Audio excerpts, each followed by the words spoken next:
Welcome to Real Truth Real Quick. My name is Rick Smith, and I'm here with my friend Todd Wagner. What's up, Rick? Well, listen, we've got a question that several people have sent in, and the question goes like this. A bunch of my staff, probably. Yeah, a quarter of our staff, so it's going to be really interesting to hear what you say to this question.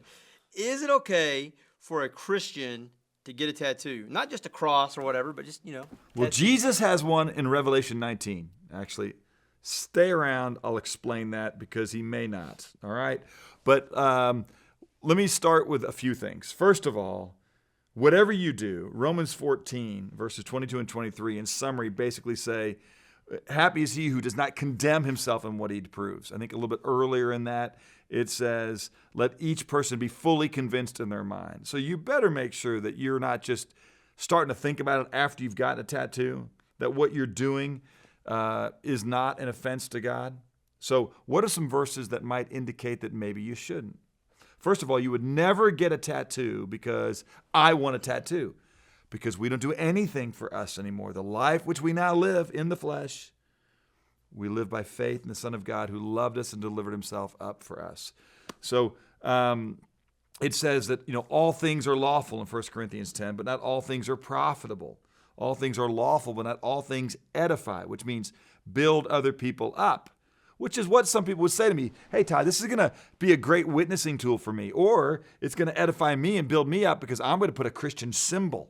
I'm not going to put a demon's face or a skinny dipping women on my forearm. I'm going to put something there that's going to engage other people in conversation about spiritual things, or it's going to be a reminder to me of something that I want to put my mind on. Some people put little verses, life verses on them, or maybe even Greek words that are there.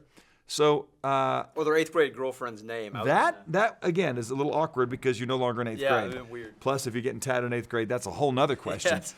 What I would say is a little earlier in Leviticus, okay, when it's talking about, hey, we should be set apart from the nations, and it's talking about some things that pagans did in their practices.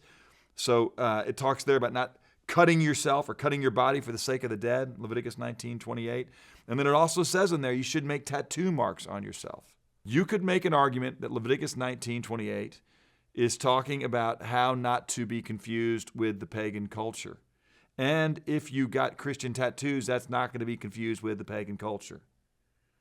But I want to bring you back to the higher principle. Whatever you do, do all to the glory of God. 1 Corinthians 10:31 and following. You want to make sure that what you're doing, you're fully convinced is honoring to Christ. So, can you get a tattoo? I'm not going to tell you that unequivocally from Scripture you can't. I'm going to say that you ought to do it with a lot of forethought, a lot of prayer, and make sure you're not doing it because you think it's cool. We don't do anything because it's cool. We do it to glorify Christ.